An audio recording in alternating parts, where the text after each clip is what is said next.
नमस्कार, ये आकाशवाणी चंडीगढ़ है। अब आप प्रतीका से प्रादेशिक समाचार सुनिए।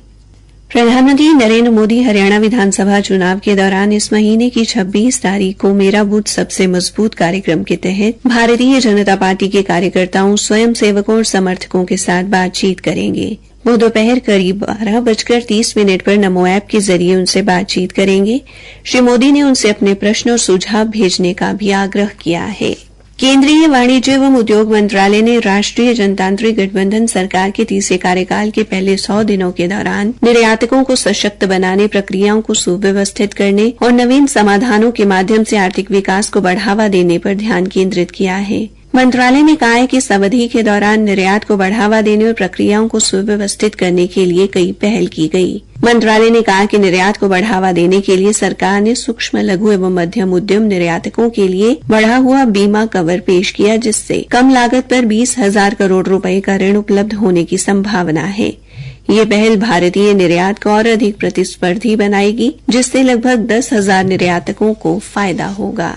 हरियाणा के पूर्व मुख्यमंत्री भूपेंद्र सिंह हुड्डा ने कल सोनीपत जिले की 3 विधानसभाओं में 11 जनसभाओं को संबोधित किया और कांग्रेस के लिए वोट मांगी। उन्होंने कहा कि कांग्रेस के कार्यकाल के दौरान सोनीपत में राष्ट्रीय व अंतर्राष्ट्रीय स्तर के शिक्षण संस्थान आए। कांग्रेस सरकार के दौरान ही यहां उद्योगों ने रफ्तार पकड़ी व हजारों रोजगार पैदा हुए। उन्होंने बीजेपी पर क्षेत्र का विकास न करवाने का आरोप भी लगाया।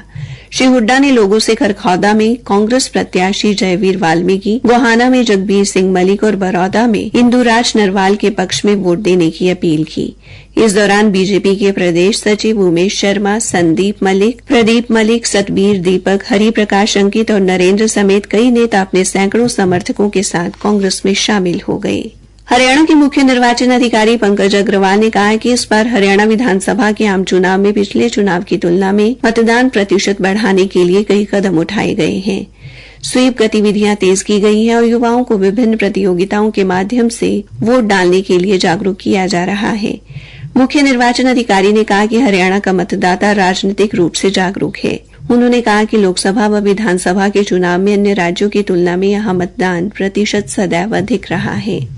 प्रदेश में पिछले विधानसभा चुनाव में मतदान 68.31% हुआ था। इस बार मतदान प्रतिशत बढ़े, इसके लिए आयोग के साथ साथ हर नागरिक का कर्तव्य व अधिकार बनता है कि वह लोकतंत्र के इस पर्व में अपना कीमती वोट दें। उन्होंने कहा कि एक-एक वोट से ही मतदान प्रतिशत बढ़ता है। हरियाणा के मुख्य सचिव डॉ TVSN प्रसाद ने सरकारी विभागों में भ्रष्टाचार से निपटने में मुख्य सतर्कता अधिकारियों की महत्वपूर्ण भूमिका पर बल दिया। उन्होंने अधिकारियों को अपने विभागों में पारदर्शिता सुनिश्चित करने के लिए 5 प्रमुख मुद्दों को रेखांकित करते हुए एक व्यापक योजना तैयार करने के निर्देश दिए हैं। ये योजना 2 सप्ताह के भीतर राज्य सरकार को प्रस्तुत करने को कहा गया है। डॉ प्रसाद कल चंडीगढ़ में विभागों के सभी मुख्य सतर्कता अधिकारियों की बैठक की अध्यक्षता कर रहे थे। मुख्य सतर्कता अधिकारियों के लिए अधिक स्वतंत्र और कुशलतापूर्वक ढंग से काम करने के लिए अनुकूल माहौल सृजित करने के महत्व को रेखांकित करते हुए मुख्य सचिव ने आश्वासन दिया कि कर्मचारियों की जरूरतों को आवश्यकता अनुसार पूरा किया जाएगा। उन्होंने इस बात पर भी प्रकाश डाला कि भ्रष्टाचार की निगरानी और पारदर्शिता सुनिश्चित करने में मुख्य सतर्कता अधिकारियों के सराहनीय प्रयास उनकी वार्षिक गोपनीयता रिपोर्ट में परिलक्षित होंगे। यांत्रिकी एवं सूचना प्रौद्योगिकी मंत्रालय के अंतर्गत इंडिया आर्टिफिशियल इंटेलिजेंस स्वतंत्र व्यापार प्रभाग ने इंडिया AI इनोवेशन चैलेंज की घोषणा की है।